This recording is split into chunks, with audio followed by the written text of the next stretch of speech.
Dear ladies and gentlemen, this is my first video that I have recorded for you in the year 2021. As I live at the Pacific coast, so not too far away from Japan, I will start my video with an apology, in a Japanese style.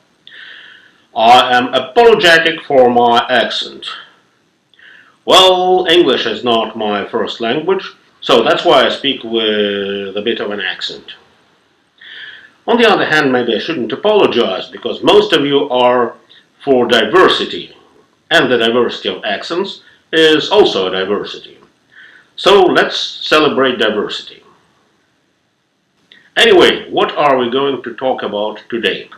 Today I would like to talk about the events that are now shaking the United States of America and the rest of our beautiful diverse world. Here I don't mean just the US presidential elections or elections. Some of you believe that the elections were honest and correct.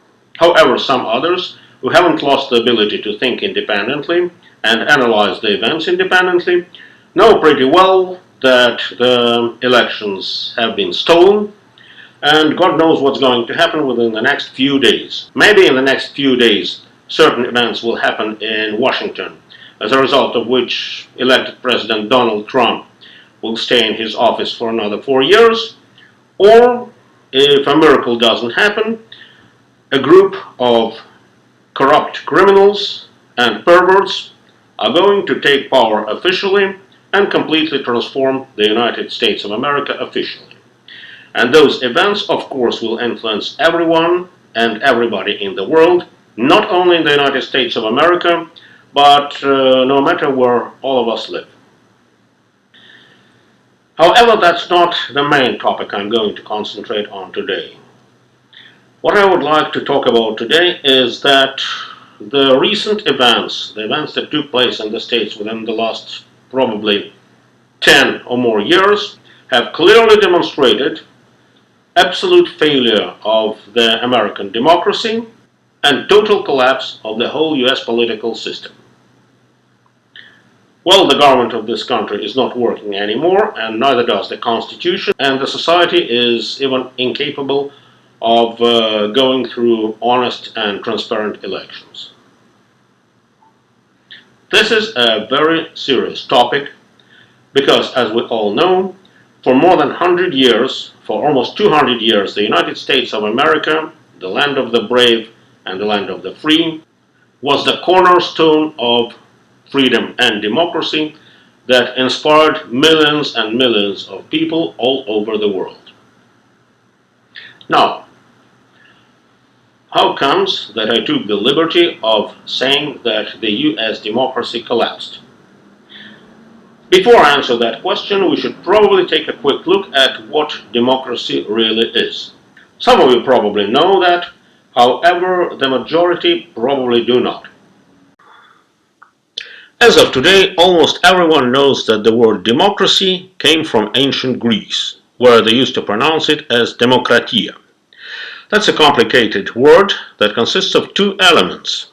The first element, demos, can be translated as people, and the second one, kratos, is translated as rule.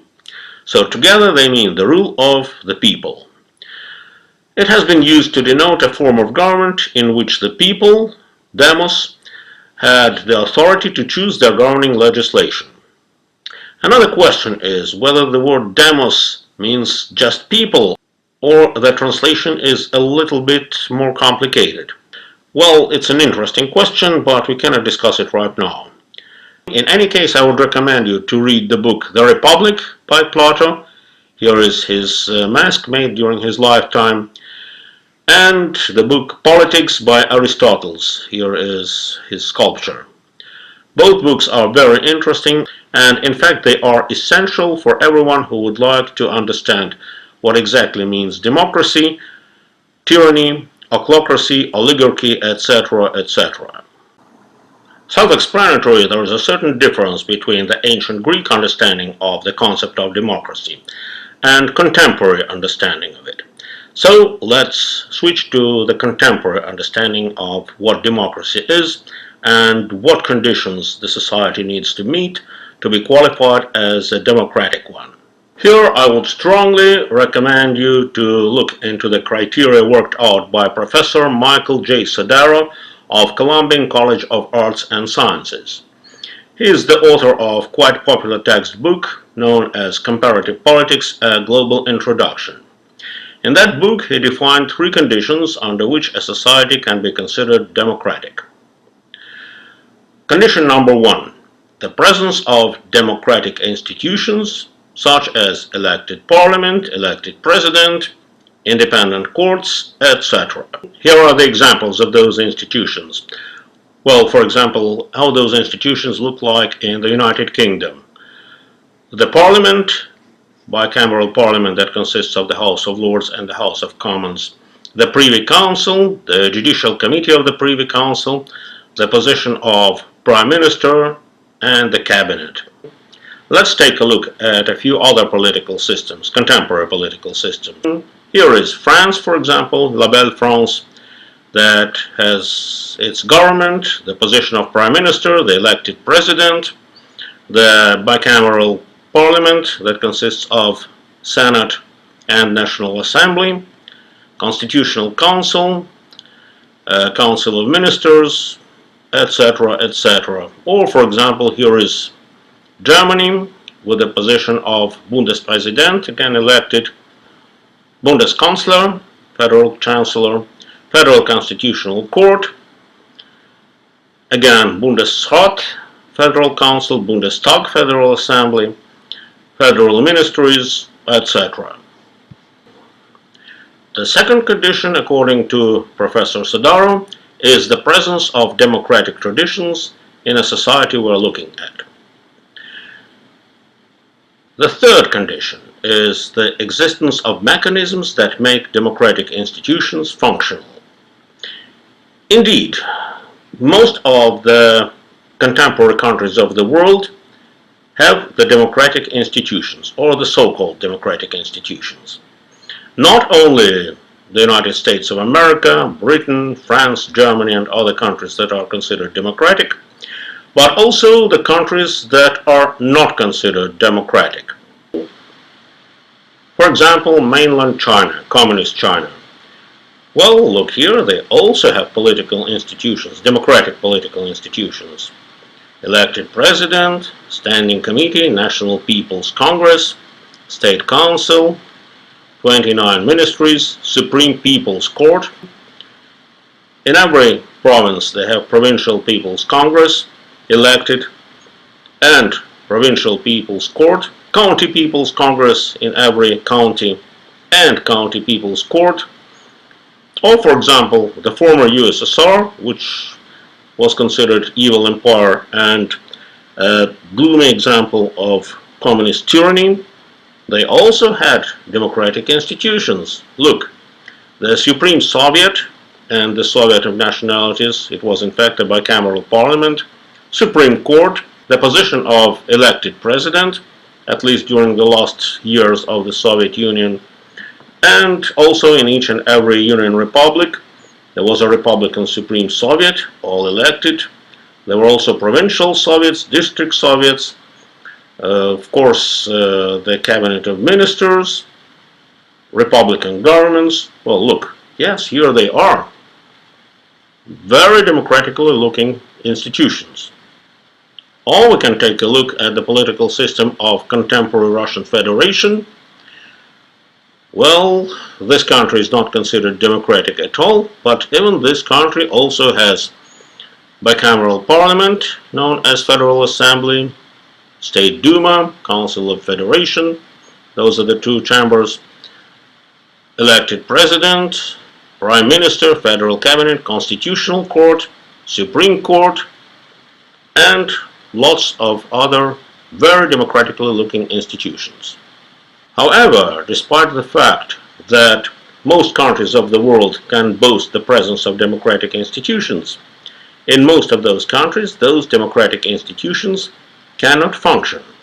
That's why the third condition is extremely important: the existence of mechanisms that make democratic institutions functional.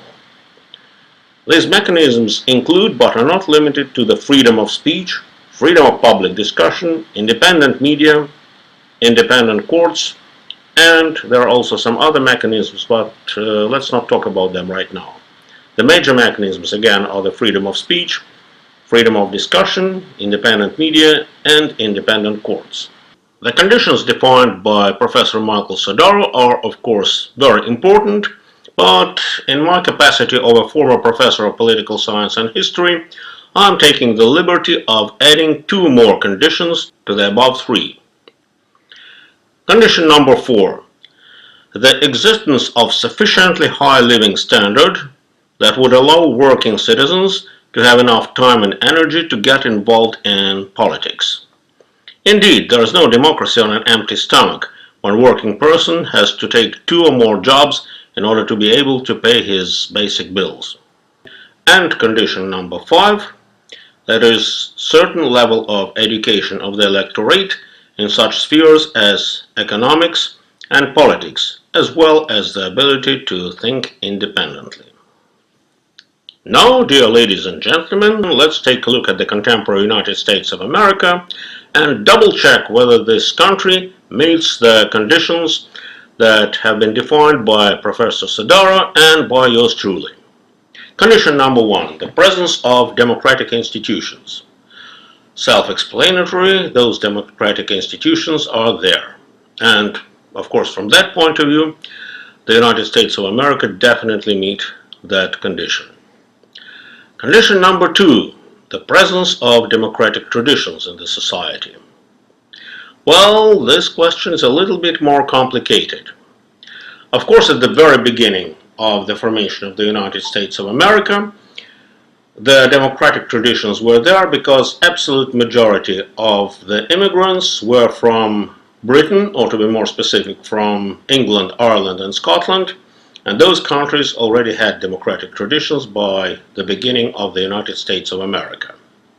Also, there were immigrants from Sweden and Netherlands.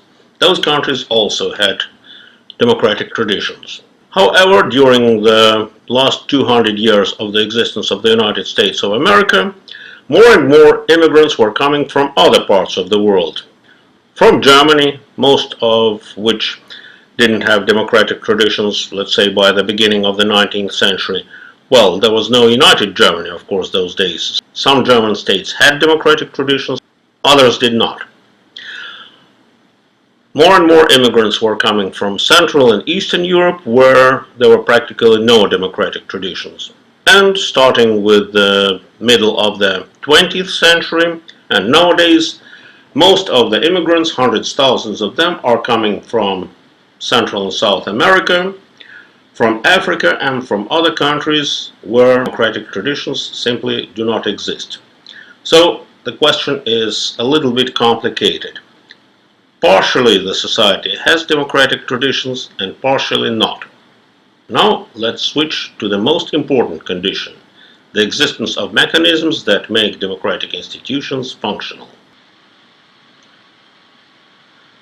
Here, I hate saying that, I would prefer to say something else, but contemporary America does not meet the third condition.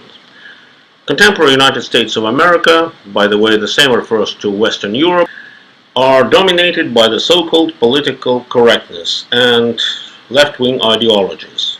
And obviously, there can be no talk of democracy in such countries as the contemporary USA, Canada, Great Britain, Germany, and France, where people are losing their jobs even for expressing their personal opinions on Facebook and other social media platforms. Not to mention that if you publish a book or an article that would contain certain information that is considered incredible from the point of view of political correctness, you may lose your job. Actually, you will lose your job. You will be ostracized and probably even can be taken to court, let's say for hate speech. Of course, there is absolutely no way that we could call a society dominated by political correctness as a democratic one. As far as freedom of public discussion is concerned, we can forget about it as well. Well, some older people still remember that during the 60s and even the 70s, people of opposite political views, including left-wingers, conservatives, even the Nazis, could come together on university campuses and exchange their opinions, argue, and probably find some common grounds or not find those common grounds. However, freedom of discussion existed. Now, starting with at least late 80s and early 90s, we can forget about that. It's absolutely impossible. There is no way you can come together on campuses and talk about politics if some of you share conservative opinions and conservative political views. Speaking about the independent media, everybody knows that there are no free media anymore, neither in the United States nor in Western Europe. Most of the mainstream media again are dominated by political correctness and hardcore left ideas. As for the independent courts, we know what happened recently in the Supreme Court of the United States, and not only there, the independent courts are also in the past. By the way, speaking about the independent courts, this all reminds me of an old story going back to the 18th century during the period of rule of Friedrich the Great of Prussia. That was the second half of the 18th century. Prussia, by the way, was one of the less developed states of Germany. There was no United Germany those days, as you probably know. At the same time, it was very militant and way less democratic. Actually, it was even not democratic if compared to the Hanseatic cities of Germany, for example. Nevertheless, I would like to share with you an example of a free court, independent court, even in a non-democratic society. Once Friedrich the Great looked out of the window of his palace and noticed an old watermill that, according to his opinion, spoiled his beautiful view. So his representatives were sent to the miller and asked the miller to sell the mill. "No, this mill is not for sale," said the miller. "You don't understand. This is the order of the king. You are either to sell this mill to us, or we'll just take it away from you." "Oh, give it a try," said the miller. "I don't think you will, because there are still some courts in Prussia. And believe it or not, the Prussian court in the Kingdom of Prussia solved that dispute in favor of the miller." I wonder if we can imagine anything similar to that in the contemporary United States of America or even in the contemporary Western Europe. So, unfortunately, the United States of America and most of the European Union countries do not meet the third condition, and the existing democratic institutions simply cannot function. Now let's switch to the fourth condition, the existence of a sufficiently high living standard which would allow working citizens to have enough time and energy to get involved in politics. Unfortunately, as of today, the majority of working people in such countries as the USA, as well as in Canada, Britain, Germany and France, simply cannot afford any involvement in politics. And of course it was not always like that. Older generation remembers that in the 60s and in the 70s, one working family member, usually a man, a father and a husband, could afford providing for the whole family. Of course, that is now in the past. If we look at a single mother who has to pay her own bills and to feed her kids, and there are more and more single mothers here and around us. If we look at a single man who went through the hell of one or two divorces, of course they don't have enough funds and they have to work way longer than 8 hours per day, sometimes even without weekends.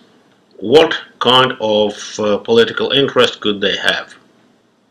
Those people do not have time to browse through the internet and to find out more information about the candidates whom they are going to vote for. More and more of young people are even ignoring the voting itself. They just don't vote at all, which is too bad. And of course, if society doesn't meet the fourth criteria, that society cannot be called democratic either. And finally, the fifth and the last condition.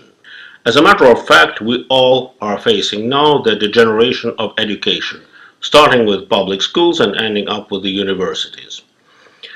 Even in the Ivy League schools, the education is dominated again by political correctness and hardcore left-wing ideologies, and students are not taught to think independently. Instead of that, they are being brainwashed and indoctrinated. So, what kind of educational level could we see here? Unfortunately, it's very primitive. For example, there are some young people who believe those candidates who promise to abolish tuition fee without raising taxes, or who promise to forgive student loans. That is so primitive. It's almost like promising people to print more dollars and make them that way rich.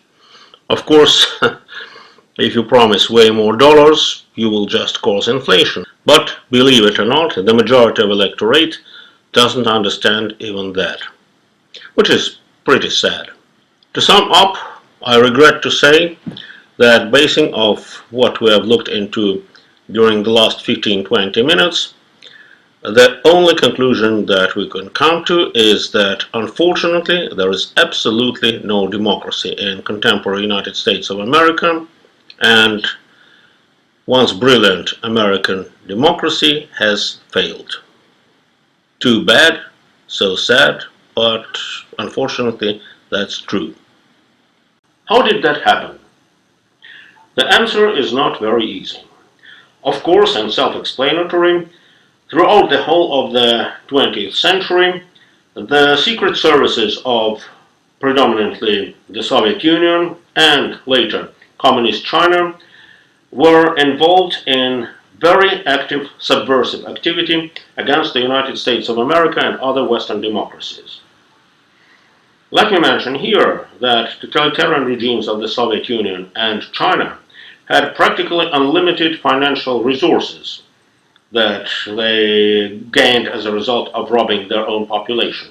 No single developed country could boast such resources that could be given to the secret services and could be invested into propaganda, brainwashing, and other forms of subversive activity, including hiring of the so-called useful idiots. That was one of the reasons. Now, by the way, in the 21st century, China has been keeping doing the same subversive activity, and the so-called Russian Federation, which officially is not a communist state anymore, kept getting involved in that activity as well. At this point, Russia doesn't need to invest too much money. It already has a whole network of agents, and it can use the capital, both human and financial, that had been accumulated during the Soviet period. But that is only one reason. There are some other reasons, among them a very specific immigration policy. As a result of that policy, the face of the United States of America has completely changed. Well, here is the ethnic map of the United States of America that was published in the year 2000, 20 years ago. Since then, of course, the ethnic makeup of this country changed way more and became way more diverse, if I may put it so. But even here we can see that a considerable amount of the US population do not have their roots in Europe, especially in Western and Northern Europe, but rather in the Third World. And of course, the result is not only the immigration policy, but also the conquest of northern half of Mexico. Well, this territory had been part of Mexico before the US-Mexican War. And now we are stepping on a very thin ice. Why is our ice so thin? The answer is very simple.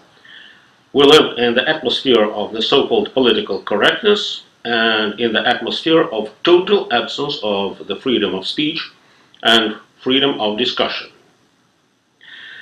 And of course, the immigration issue is a very sensitive issue, and in fact, this is a taboo, a forbidden topic. First and foremost, people would ask, come on, the United States of America were always about immigration. I would say yes and no at the same time, because there could be different forms of immigration and different sources of immigration.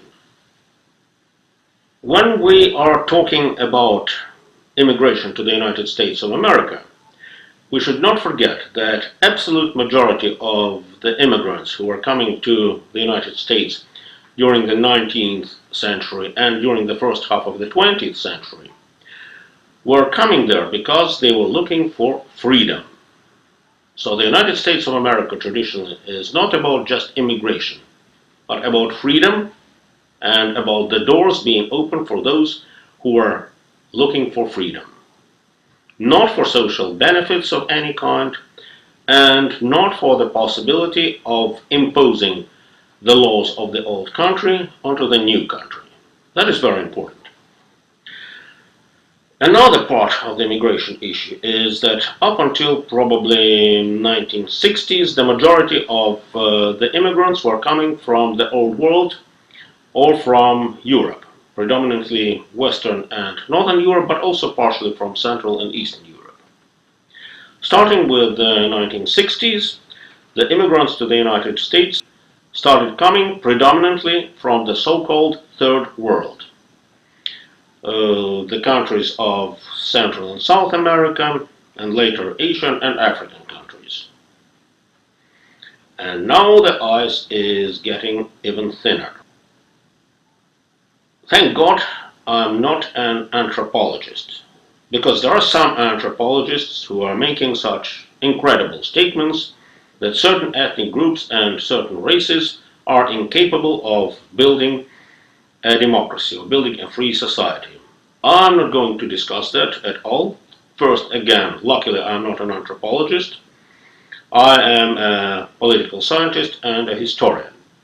And maybe if we had freedom of speech, political scientists, historians, anthropologists, and even climatologists, I believe, could have come together and start discussing those issues. But at the moment it is impossible, and I'm not going even to touch that. However, as a historian, I can take a quick look at the history of the world together with you in order to double check which societies, which countries throughout the history managed to build up successful, prosperous, free and democratic societies, and which part of the world so far haven't been successful in such projects. So let's take a quick look at the world map.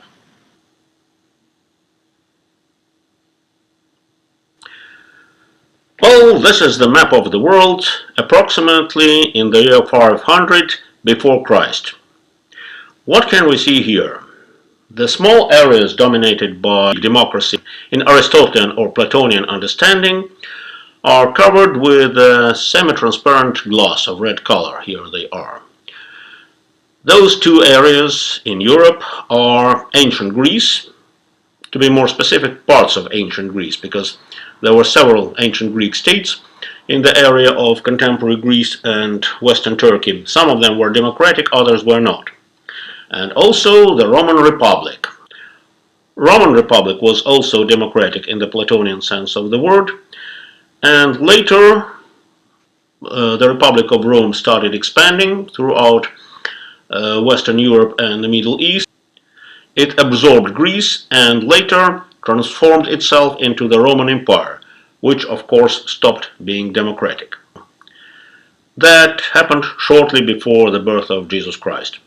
And now let's jump through the centuries and visit the map of the world, dated by approximately the year 1200 Anno Domini. Of course, there is no more democracy in Greece, because it has been destroyed through the history of the Roman Empire, but there are still some smaller democratic states in northern Italy. You can hardly distinguish them here, but you can take my word for that. And there were also two new enclaves of democracy. That was medieval Sweden, that had sort of a parliament, the Ting, where the representatives of all social groups of the population could come and talk at least. They couldn't make any decisions in the Swedish kingdom, but at least they could address the king and share with him their problems and their ideas of how to solve them. And there was one more enclave in northeastern Europe, the Republic of Novgorod, that was actually copying the Swedish democratic political system. It was very closely connected to Scandinavia in general, but later it was destroyed by Russian Tsar Ivan III, and he not even destroyed the Novgorodian democracy, but he also wiped out most of its population. And the remnants of the population that could remember the democratic past either were enslaved and placed in central Russia, or had no other choice but to flee westwards to the Baltic states and Scandinavia. Another jump through the centuries. Now we are looking at the map of the world in the year 1610. The areas that somehow had democratic form of rule slightly expanded. Still, there are a few democratic republics in northern Italy, Venice and Genoa. Also, of course, England, by the way, not Britain, not Scotland or Ireland, but just England, went through the democratic reforms, and the background for modern British democracy was built. Also, of course, Sweden and Swedish kingdom expanded greatly. It took over Finland, it took over Estonia and some other parts of Northern Europe. Also, as a result of the Dutch Revolution, Netherlands became a democratic country. We should also not forget about the mountaineers of Switzerland, of Swiss Confederation, that successfully built modern democracy as well. Now we can also take a quick look at the map of North America. Here we can see a narrow strip of land along the east coast of the United States and partially Canada.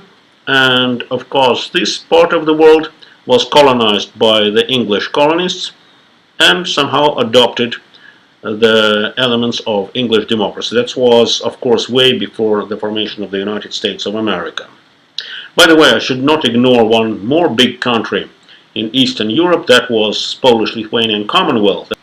That included not only Poland and Lithuania, but also Belarus, Ukraine, and partially Latvia. But that country had sort of democracy for the nobility. So all other classes of the society except gentry, except the noble class, were deprived of any political rights, but the gentry had political rights. So we cannot call Polish-Lithuanian Commonwealth democratic in the contemporary sense of the word, but the elements of democracy were there as well. Another jump through the centuries. Let's take a look at the world map in the year 1848. But before we go any further, I would like to mention that when we looked at the previous maps, you probably noticed that there were absolutely no islands or enclaves of democracy or anything similar to democracy in the so-called contemporary Third World. Not in the South America, not in Central America, not in Africa, and not in Asia. If we speak about Africa, for example, this was the land of tyranny and slave trade. Yes, slave trade. Of course, we all know that some of your ancestors were involved in slave trade and slave owning. By the way, I said your ancestors because I know exactly that among my ancestors there were neither slaves nor slave traders or slave owners. We had another sports to play. But anyway, among some of your ancestors there were. But who was selling the slaves? Who was hunting for the slaves and selling them? Well, those were the rulers of Africa.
And now again, let's take a look at the world in 1848.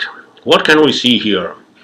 Considerable part of Northern Europe could be considered democratic. This is the United Kingdom, to be more specific, Great Britain and Ireland, Netherlands, Denmark, Norway, Sweden, Iceland, which was part of Denmark, of course, and the former British colonies in North America, the United States of America. That country was way smaller than it is right now. You can see at least 1/3 of contemporary United States was still part of Mexico, already independent country, but not democratic at all, although enjoying very beautiful constitution, and British Dominion of Canada. Also, we can see that considerable part of colonized Australia and New Zealand could also be considered democratic zone because they were British colonies, later British dominions. There is of course Switzerland in Central Europe, and we can see that in a considerable part of Western and Central Europe there was fight for democracy. A series of revolutions, but so far there were no purely democratic societies, except Switzerland. One more enclave of relative democracy, maybe I shouldn't have put it here, but I took the liberty of doing that. Those were the Dutch republics in South Africa, Transvaal and Orange Free State. There were also a couple more small republics like Wingburg, but that doesn't matter. Here, of course, there are certain reservations. The problem was that they were democratic, but only to the European colonists. So to be more specific, for Dutch, Swedish, Flemish, and German colonists. There were no civil or human rights for the local Africans, who could be considered aboriginal people. Actually not so aboriginal, because they came from Central Africa to South Africa, but that doesn't matter. For the colonists, those republics were relatively democratic. For the rest, of course, not. Another map, this time could be dated by 1933. Way more lands could be considered democratic, not only Northern Europe, but considerable part of Western Europe, namely France, Belgium, Luxembourg could be added to the democratic world. Also, of course, Switzerland, Austria, and in Eastern Europe, Czechoslovakia. No, there are two countries, Czechia and Slovakia, but those days it was Czechoslovakia. And also Finland and the Baltic states, Estonia, Latvia, and with some reservations, Lithuania. Also, the zone of democracy included the United States of America, with its borders very similar to contemporary ones, and Canada.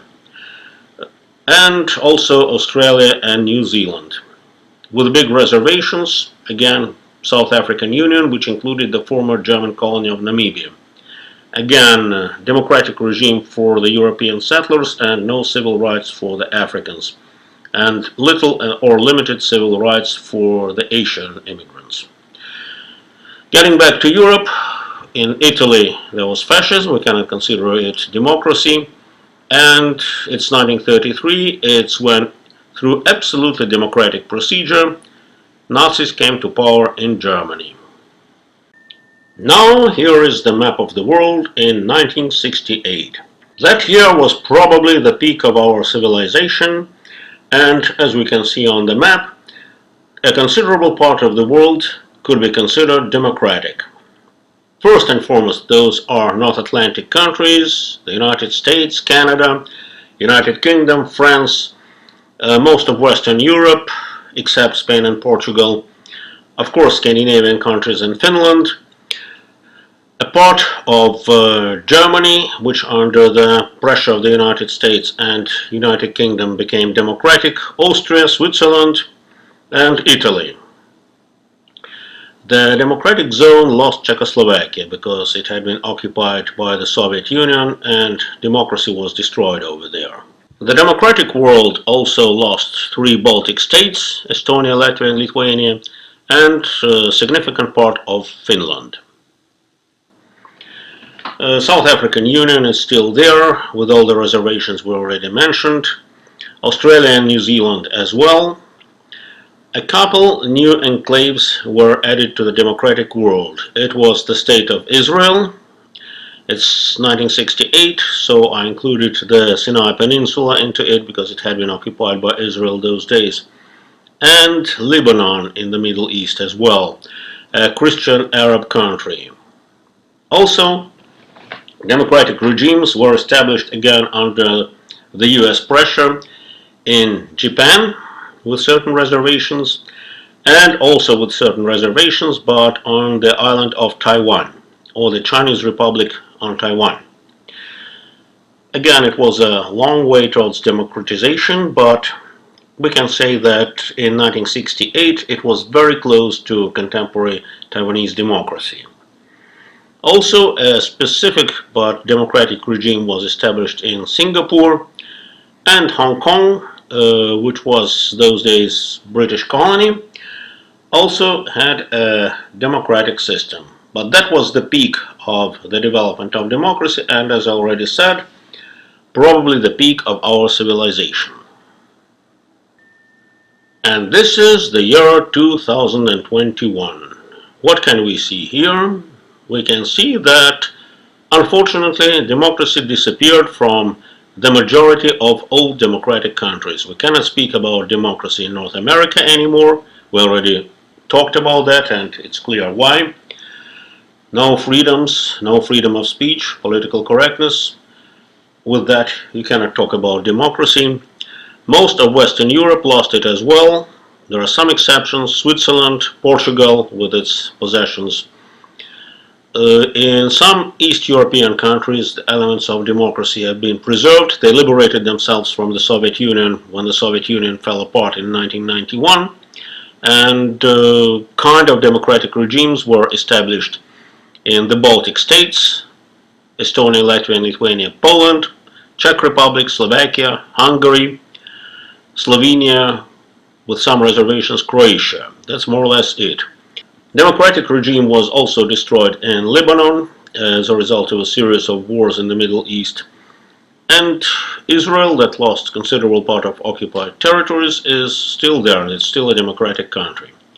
In Asia, Japan, Taiwan, Singapore, and South Korea could be considered democratic countries as well. And in Oceania, Australia is also dominated by political correctness and left-wing ideologies, but New Zealand, not yet. So that's it.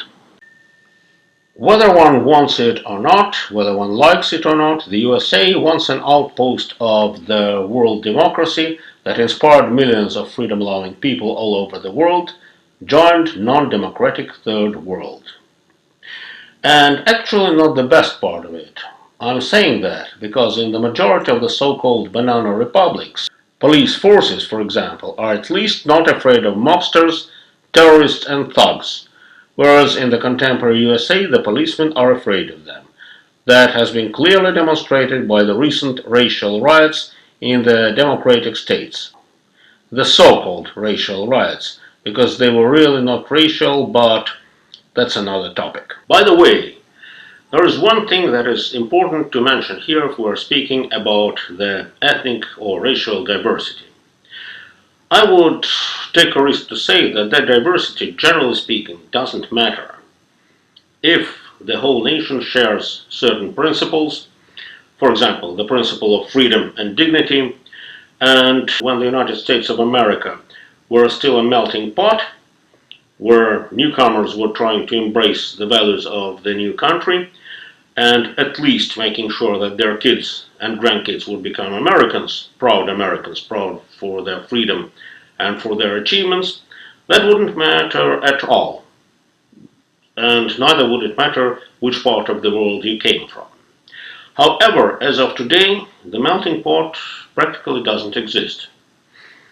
Plus, due to the left-wing propaganda and brainwashing, less and less people are proud of being American. By the way, you probably have many American friends. How many of them are proud of being American? And how many of them are brave enough to say that they are proud of their flag and of their nation? There are some, but not too many at all.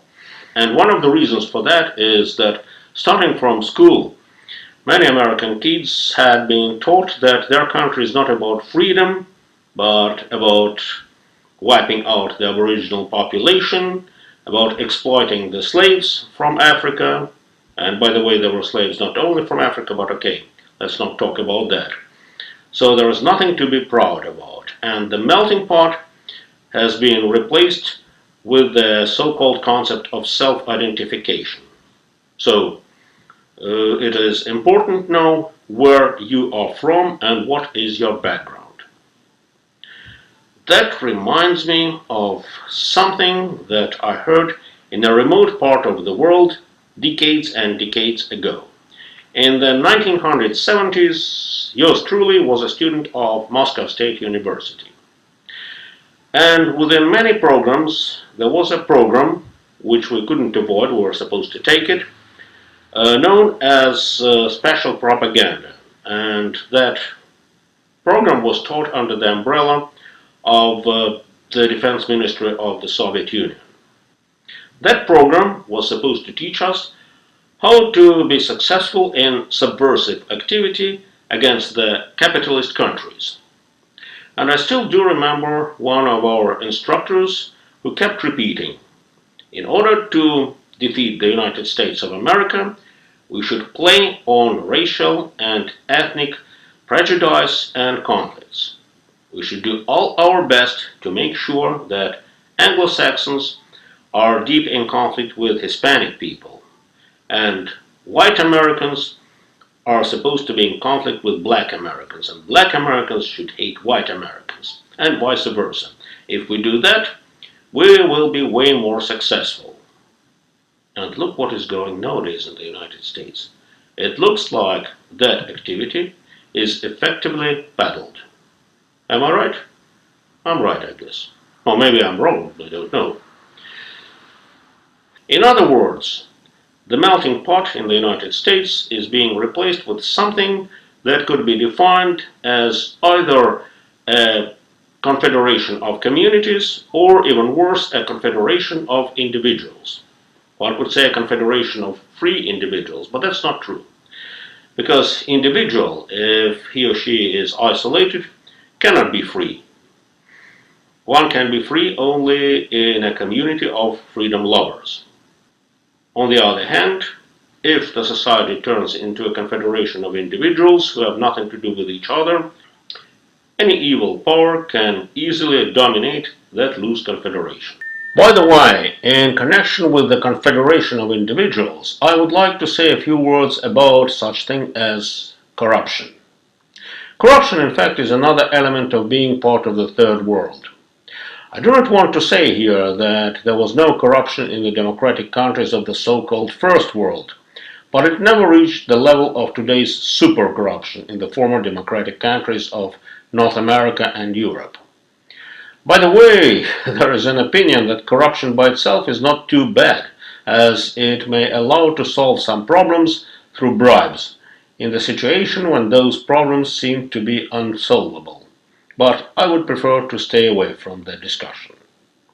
Getting back to the corruption in the diverse society, I would like to remember the wise words of ex-president of small and relatively monoethnic Estonia, Mr. Lennart Meri.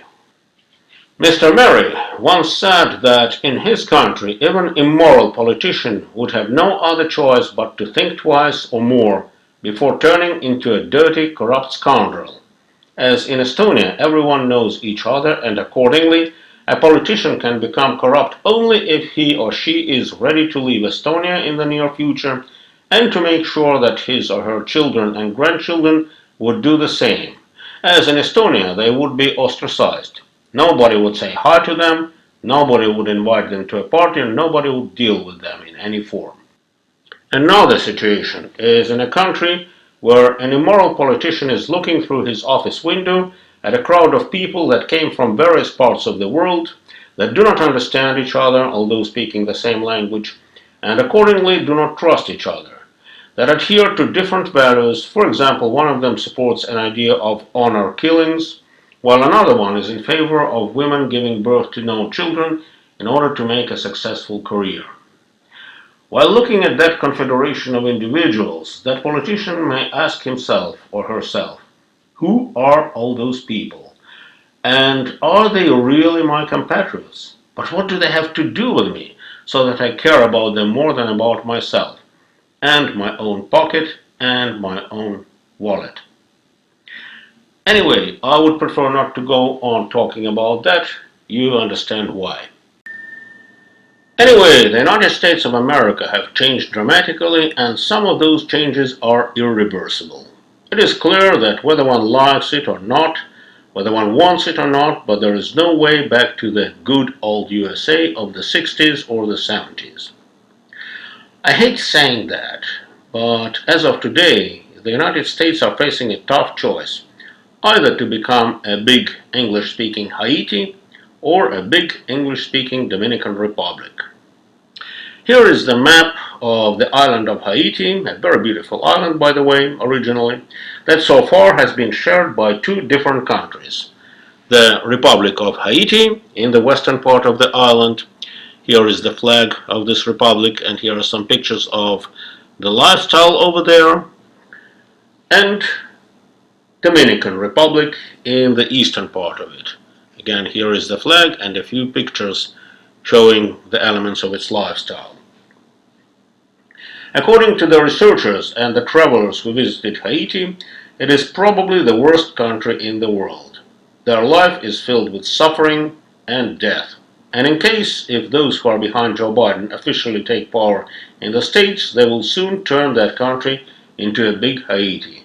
And please don't tell me that America is still a rich country and that the US dollar is still stable. That wealth and stability can disappear just in several days. Just how once disappeared the value of South African rand or Russian ruble after the revolution of 1917. Alternatively, the United States can become Dominican Republic, a big Dominican Republic and an English-speaking one, because real Dominican Republic speaks Spanish. Alas, Dominicana is not the best country in the world from the point of view of those of us who adhere to freedom, wealth, and comfort, but it is at least livable. So I hope that the USA will manage to become a big Dominicana. Now, at the end of this session, a question may arise. So what can we do? Well, I would say a lot. First and foremost, each of us who values freedom and who respects the human rights of other people and of yourself, all of us should try and fight for our freedom, stand for it, for human rights, for democracy, for dignity after all, if you can, of course. If you cannot, well, at least try to maybe teach your kids and grandkids, to teach them human rights, to teach them the basic principles of democracy, and explain to them, of course if they listen to, in most cases they won't, but some of them will, or maybe some of them will remember that a bit later. Teach them and explain to them that it took generations and generations of their ancestors to get the elements of democracy, the elements of freedom and human dignity. And it is very easy to lose those elements. And after that, if you lose them, it will be very, very hard to get it back. And nobody is going to give you back your human rights and your dignity if you lost it already. Well, what else? Try to turn on your sense of humor and your optimism. If you look at everything with humor and optimism, life is way easier. And you probably will be a little bit more successful. Because stress, whining, and blaming everyone in your own problems is absolutely not constructive. So, thank you very much for watching this video and Happy New Year! Bye bye.